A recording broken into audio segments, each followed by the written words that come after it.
What's up, everybody? BearConD official here, aka BearCondenser, here for our very first episode of MFFL Only, presented by 1021 Productions. I am super stoked to be able to bring this to you guys. It's something that I've been wanting to do for a long time, really since the last season ended. I've been wanting to do this, and I'm not gonna lie, a major factor into this decision of making this series was every year during the Mavs seasons, I noticed my tweets are never really liked. No matter how great of a tweet it is, no one ever likes it. No one. And I realized that all my friends mute me during the season. So I decided I'm not going to tweet on my account anymore. I'm going to put all my energy into MFFL Only, where we have a Twitter account at MFFL Only, where you guys can follow us, where we do live tweet the games, update you guys on these videos, as well as any other news articles, of course. And yeah, we'll save it all for there, and I'm super excited again to be doing this show. Now, I want to talk to you guys since you guys don't know me. This is the very first episode. You guys don't know who I am. You guys don't know if I'm truly a Mavs fan for life. So, let me talk about it. I am probably the biggest Mavs fan outside of the organization itself. I'm probably the biggest Mavs fan you'll ever meet. And I'm not saying that to diss you. You may think you're the biggest Mavs fan. And that's awesome. All Mavs fans think that about themselves, so why shouldn't I? I do think I'm the biggest Mavs fan, and I'm excited about the Mavs every single year, even if I think we're going to go 0-82, which I never do. But yeah, so I love the Mavs, I love everything about the Mavs, and I know so much about this team, and I care so much about this team, and so it's always just been an important thing for me, and so I hope you guys follow me along this journey as we talk about it. And I also want to hear from you, so be sure you guys do tweet at MFFL Only what you guys think about the Mavs, your opinions on the videos itself. Leave a comment in our comment section. These videos are posted on the 1021 Productions YouTube channel, so be sure to hit subscribe if you haven't yet, as well as like, just so we know that you guys are liking these videos so we can continue making them. Now, something I thought would be fun to share, since this is a kind of getting to know me phase of things. I want to share my very first Mavs experience, as well as my favorite Mavs memory. So my very first Mavs experience, I was 6 years old. My dad got me tickets to see the Mavs versus the Timberwolves, back when Kevin Garnett was huge with them, and it was a huge matchup. Dirk, Kevin Garnett, the stadium was full, it was exciting, and I remember that game. Well, I don't really remember that game.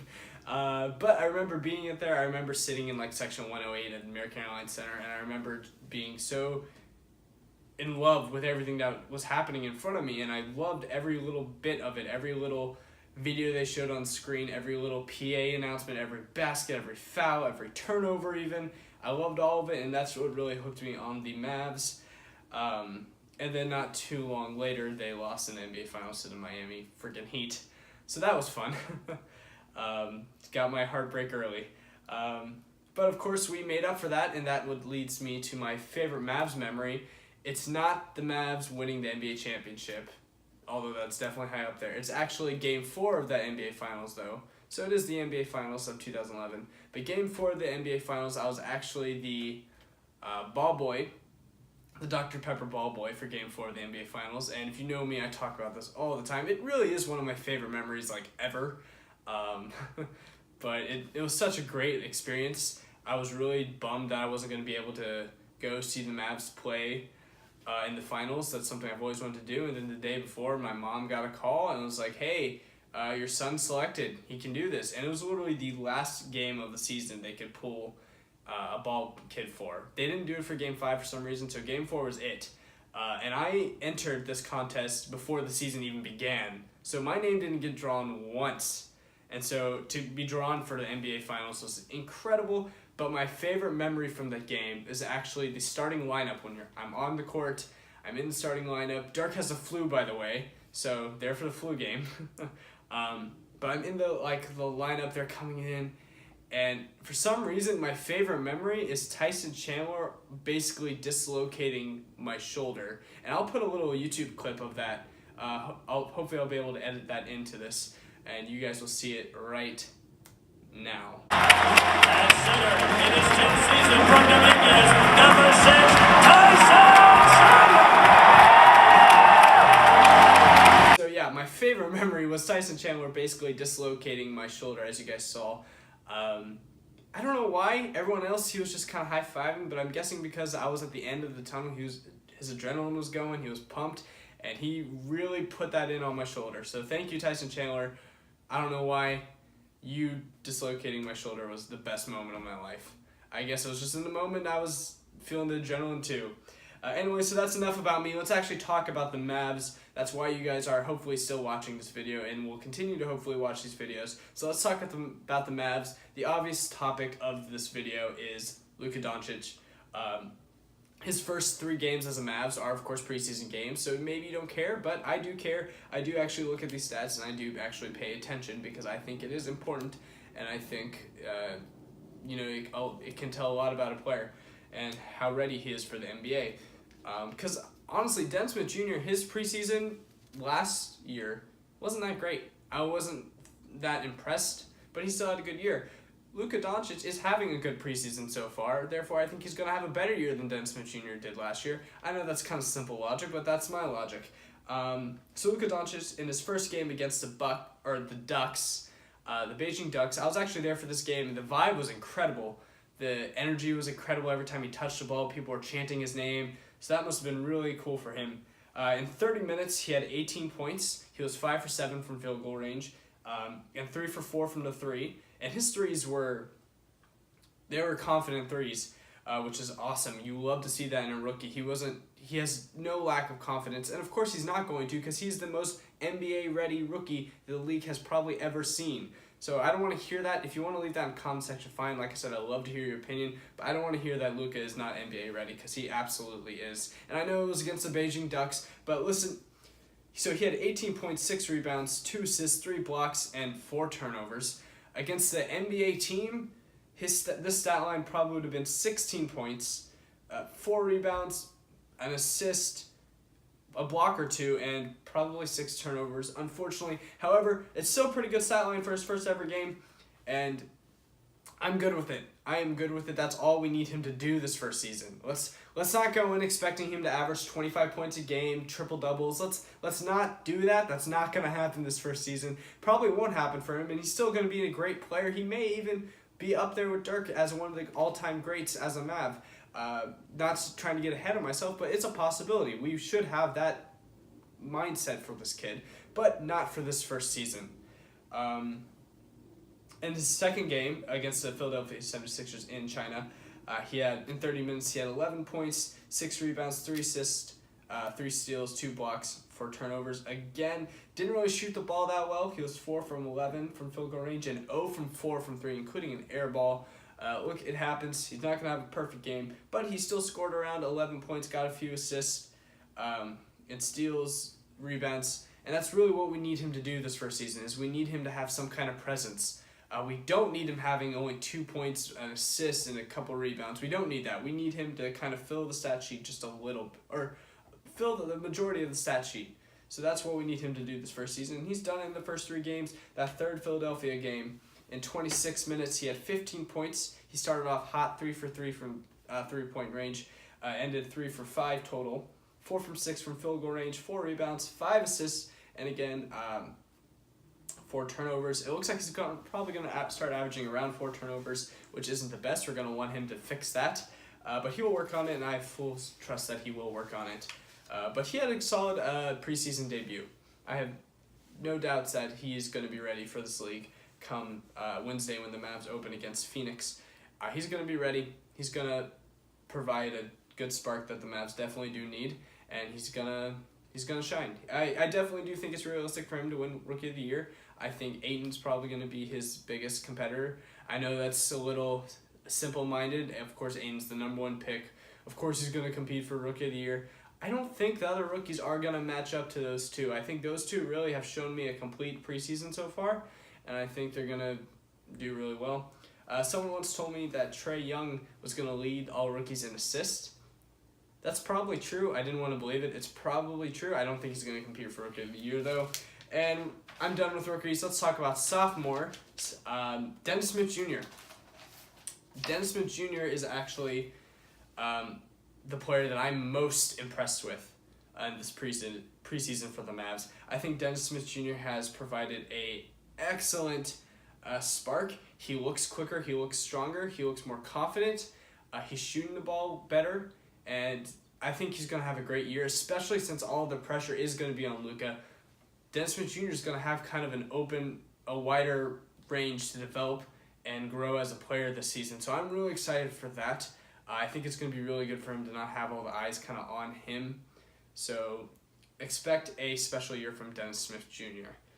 And now for the headlines portion of this show, Dallas News, the Sporting Day specifically, headlined "The Nasty Bug," which is basically Antetokounmpo, Ryan, the Aussie sharpshooter, basically, and several staffers basically came back from the China trip with illness, a bug that they caught in China, which honestly is expected to happen when you internationally travel, especially to a country you've never been before, and you're eating these different foods, kind of doing things differently than you would in your home country. It's not surprising that you're going to get sick. It's just kind of how it works. It's just the natural business of traveling. So hopefully they're ready to go by their preseason game against Charlotte to close out the preseason. So, yeah. And also with Harrison Barnes news, it looks like the Mavs are planning for him not to play in the season opener. I think that's good news. To hear them specifically say that they're planning for him not to play in this home opener and nothing else after that is good news. Look, you can say all you want about Harrison Barnes. You can complain about him. We need him, and he's been good for us. I know there's a lot of fans out there who are ready to go with him. He's been good for us. He's shown me no reason to be worried about him. No, I don't think he's going to be an MVP type player, but he's definitely he could actually probably be an all-star in a few years. And I know he's the type of player who improves every year, so I'm excited to see how much he's improved for this season. This injury isn't really something I'm worried about with him. So I think he's going to have a great year, and I'm confident for him. Also, they're saying that Dirk will definitely not be ready for the first game of the season. I'm imagining he won't be ready for a few games after that. My prediction is that he'll be ready to go on October 28th against the Utah Jazz. He doesn't like missing the home opener, as we know, and he works to get back in as soon as possible, so I do think he's going to miss a few games. I think against Utah is going to be a realistic, maybe a realistic date for him to return. So with that being said, the way this series works is that we will air on Thursdays. We'll upload these videos on Thursdays, and then we won't upload another one to the next Thursday. And so all the games in between we'll talk about, and we'll give our thoughts on them, and we'll kind of share, or I say we, but really it's just me, and I'll talk about what I think is going to happen in the games and how they're going to really go, and my prediction if they're going to win or lose. And then we'll see how it goes the next week if we were right. So let's start with the first game tomorrow, Mavs versus Hornets, to close out the preseason. If Antetokounmpo is still sick and he can't go, I think the Mavs will lose to the Hornets in preseason. The reason I say that is because we're not going to get a lot of Luka. We're not going to get a lot of Dennis or DeAndre or Wesley Matthews this game. It's going to be the reserves, and it's going to be these players trying to make the team. And I think Antetokounmpo is a big factor in that, more than people think. And I think in preseason, he's going to make a difference. So if he's not playing, I don't imagine the Mavs beating the Hornets. I'm not really familiar with the Hornets preseason roster. It's preseason. So who knows? Win or lose, that one, I don't really care about it. I do care about the players playing. Don't really care about the win or loss type. However, I do care about the Mavs vs. Suns season opener next Wednesday, the 17th. That's a biggie. That is a biggie. We need to start the season off strong. We haven't started the season off strong the last 2 years. Last year losing to Atlanta, the year before losing to Indiana in overtime. We need to start the season off strong. This Mavs young group needs confidence to build on. They need to be over 500 at least once this season. This is the easiest way to do that. Start the year 1-0, beat the Suns. I think DeAndre Ayton's going to have a massive game. A massive game. I wouldn't be surprised if DeAndre Ayton has 26 points, 12 rebounds, and 5 blocks. I would not be surprised.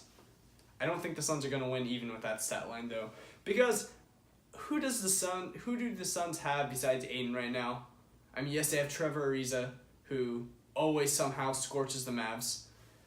Devin Booker probably isn't going to play. I know that's not confirmed, or at least it's not confirmed to my knowledge, but he's probably not going to play. So who did the Suns have to beat us? No one. They do not have anyone. Devin Booker's usually the guy that scorches us, and if he's not playing, I'm confident the Mavs are going to be fine. Even if he is playing, say they have their full roster, I think the Mavs still at least win by 8. So winning by 8, let's say 104 to 96. 104 to 96, I think the Mavs come out with the win and start off 1-0. Leave a comment what you guys think. Hopefully we have an undefeated week. Undefeated week means we get to break out the Mavs cowboy hat, or the Maverick hat, I should say. And we get to wear that in the episode next week, but only when they go undefeated. So please, Mavs, let me wear the hat. I really like that hat, and it wasn't cheap. So hopefully the Mavs win. But yeah, so leave a comment what you guys think. I'd love to hear your thoughts on the Mavs in this potential season. Next week we'll talk more about where we think the Mavs will be in the season and where we think they're heading, really. That's kind of repetitive. But we'll talk all about that next week. So please leave your thoughts. Be sure to like and subscribe, and we'll see you guys next time.